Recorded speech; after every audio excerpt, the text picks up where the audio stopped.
lang to gagawin kasi hindi siya maganda sa kalusugan.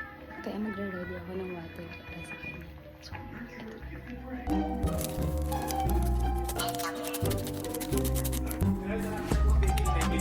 Ha?